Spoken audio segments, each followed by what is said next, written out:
Magandang umaga sa inyong lahat, lalo na sa Ginang Irapon.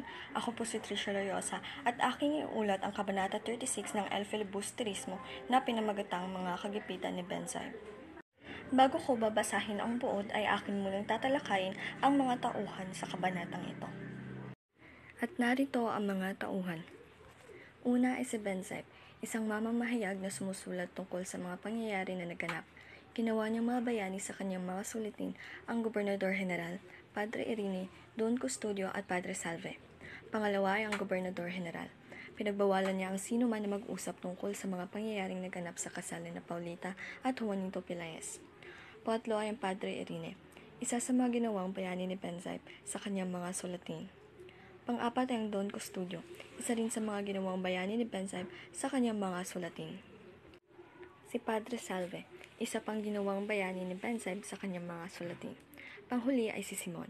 Ang mga magnanakaw na nahuli ay nagbigay ng deskripsyon sa kanilang pinuno na nag-utos sa kanila na atakihin ang bayan, at ito ay tumutukoy kay Simon. Iyon lamang ang mga tauhan sa kabanatang ito. Ngayon ay aking babasahin ang buod ng kabanata.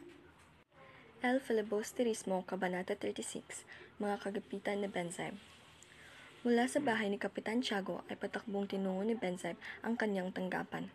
Upang sulatin ang pangyayari, pinalabas niyang bayani ang Kapitan General, sina Padre Irene, Don Custodio at Padre Salve. Ang nathalain ay isa ring paghahangad ng mabuting pagyao at paglalakbay ng general. Ngunit ang kanyang isinulat ay ibinalik sa kanya ng patnugot ng pahayagan. Ipinagbawal ng general ang pagbanggit ng anumang ukol sa pangyayari.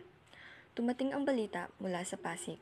Nilusob daw ng maraming tulisan ang bahay pahingahan ng mga praile at nakatangay ng may 2,000 piso. Malubha ang isang praile at 2 utusan. Kumalaw ng guni-guni ni Benzaib. Gagawin niyang bayani ang kura na sa pagtatanggol ay nagkasira-sira ang isang silyang ginamit laban sa mga tulisan. Nagtungo siya sa Pasig. Natagpuan niya na ang nasugatan ay si Padre Camora. Doon siya pinapagtikas sa kasalanang ginawa sa Tiani. May isang maliit na sugat sa kamay at may pasa sa ulo. 3 ang mga magnanakaw na may taglay ng gulok. 50 piso ang nanakaw. Ayon kay Benzaib ay hindi tama ang salaysay ni Padre Camora. Kailangan daw gawing marami ang mga tulisan. May nadakip sa mga tulisan. Sila raw ay inananyahang sumama sa pangkat ni na Matanglawin upang sumalakay sa kumbento at mga bahay ng mayayaman.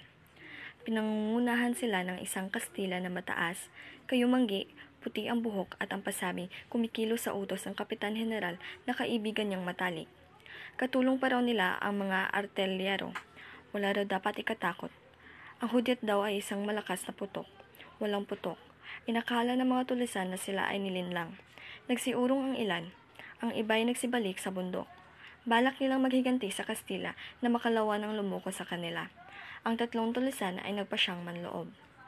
Ayaw paniwalaan ng mga tulisan sa paglalarawang si Simon ang puno nila, ngunit si Simon ay di matagpuan sa bahay niya. Maraming bala at pulbura roon. Si Don Custodio ay naghanda ng habla laban kay Simon. Mabilis na kumalat ang balita ukol sa mga aalahas. Marami ang di makapaniwala. Iyon lamang ang nilalaman ng buod at ngayon ay aking tatalakayin ang mga simbolismo. Una ay si Benzaib. Siya ay simbolo ng mga mamamahayag na nagbibigay ng maling impormasyon o nagpapalabas sa mga balita na pumapabor sa mga nasa kapangyarihan. Ginamit niya ang kanyang kapangyarihan sa panulat para palabasing mga bayani ang mga taong may kapangyarihan kahit na hindi ito totoo.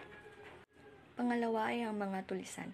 Sila ay simbolo ng mga taong ginagamit ng mga may kapangyarihan para sa kanilang pansariling interes. At iyon lamang ang mga simbolo na aking nakita sa kabanatang ito. Panghuli ay aking itatalakay ang nais ipahiwatig ng mag-uulat sa kabanatang ito. Ang kahalagahan ng malayang pamamahayag. Sa pamamagitan ng karakter ni Benzaib, ipinapakita ni Rizal ang kahalagahan ng malayang pamamahayag at ang kapangyarihan ng mga mamamahayag na magbigay ng tama at totoo na impormasyon sa publiko. Ipinapakita rin niya ang panganib ng paggamit ng media para sa pansariling interes at pagpapalaganap ng maling impormasyon.